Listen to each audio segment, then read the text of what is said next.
ഉണ്ടാക്കാൻ പറ്റും. അങ്ങനെ നിങ്ങൾക്ക് ബോക്സ് മാതിരി ഉണ്ടാക്കാൻ പറ്റും.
ക്ലാസ്സിനെ കുറിച്ച് പറയുകയാണെങ്കിൽ നമ്മുടെ ലൈഫിൽ ഭയങ്കര ഇമ്പോർട്ടന്റ് ആയിട്ട് വേണ്ട ഒരു കാര്യമാണല്ലോ വേസ്റ്റ് മാനേജ്മെന്റ് ആയാലും.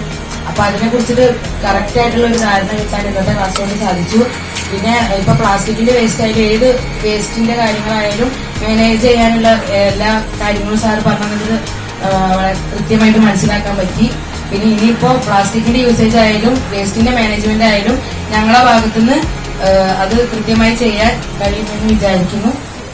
മനുഷ്യൻ ഒരു ഏലിയൻ സ്പീഷീസ് ആണെന്ന് അവകാശപ്പെടുന്നവരെ നിരത്തുന്ന ഒരു പ്രധാനപ്പെട്ട ഒരു വാദമുണ്ട്. സ്വന്തം പ്രകൃതി ഇത്രയും അധികം ചൂഷണം ചെയ്യുന്ന വേറൊരു മൃഗം, വേറൊരു ആനിമൽ ഈ ഭൂമിയിലില്ല എന്ന് പറയപ്പെടുന്നു. കാരണം നമ്മൾ മാത്രമേ ഉള്ളൂ നമുക്ക് ഇതുപോലെ ജീവിതം തന്ന ഈ പ്രകൃതി ഭൂമിയെ നമ്മൾ ഇത്ര ചൂഷണം ചെയ്യുന്നു.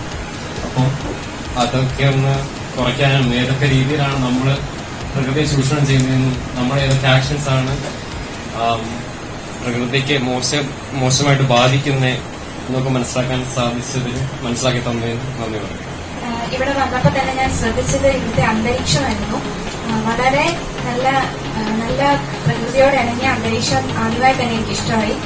അതുപോലെ തന്നെ സാറിന്റെ ക്ലാസ് പ്ലാസ്റ്റിക് എങ്ങനെ നമ്മൾ ഏതൊക്കെ തരം പ്ലാസ്റ്റിക്കുകൾ നമ്മൾ യൂസ് ചെയ്യുന്നുണ്ടെന്നും അത് നമ്മൾ തരംതിരിച്ച് കാണണമെന്നും ഒക്കെ സാറിന്റെ ക്ലാസ്സിലൂടെ മനസ്സിലായി. അതിനുശേഷം ഇപ്പം ഒത്തിരി വെറൈറ്റി പ്ലാസ്റ്റിക് കൊണ്ടുള്ളതും അതുപോലെ നമ്മുടെ വേസ്റ്റിൽ നിന്നും അതൊരു പ്രൊഡക്റ്റ് ആക്കി മാറ്റാനുള്ള വ്യത്യസ്തമായ രീതിയിലുള്ള സാധനങ്ങളൊക്കെ കാണാൻ കഴിഞ്ഞു. എല്ലാ ഗ്രൂപ്പുകാരും വളരെ ക്രിയേറ്റീവായിട്ട് തന്നെ ഓരോ സാധനങ്ങൾ ഉണ്ടാക്കുന്നതൊക്കെ കാണാൻ കഴിഞ്ഞു. വളരെ നല്ലൊരു പ്രൊഡക്റ്റീവായിട്ടുള്ള കേസാണ്. ഞങ്ങൾ ഇത്രയും ദൂരമൊക്കെ യാത്ര ചെയ്തുകൊണ്ട് ക്ഷീണമൊക്കെ ഉണ്ടായിരുന്നു. പക്ഷെ ക്ലാസ്സൊക്കെ കേട്ടപ്പോൾ അങ്ങനെ അടിയിലേക്ക് വന്നു. പിന്നെ കുറെ പുതിയ കാര്യങ്ങളൊക്കെ പഠിക്കാൻ പറ്റി. എനിക്ക് സന്തോഷമുണ്ട്. പിന്നെ കെമിസ്ട്രി സ്റ്റുഡന്റ് കൂടെ ആണെങ്കിൽ കുറച്ചുകൂടെ അറിവൊക്കെ കിട്ടി. ഭയങ്കര ക്രിയേറ്റീവായിട്ട് നമ്മള് കുറെ ഐറ്റംസ് കണ്ടു. എന്നിരുന്നാലും കുറച്ചുകൂടെ ഫിനിഷിങ്ങോട് കൂടി ഏറ്റവും കുറച്ചുകൂടെ വെറൈറ്റി സാധനങ്ങളും ഉണ്ടായിരുന്നത് സെക്കൻഡ് ഗ്രൂപ്പിന് തന്നെയാണ്.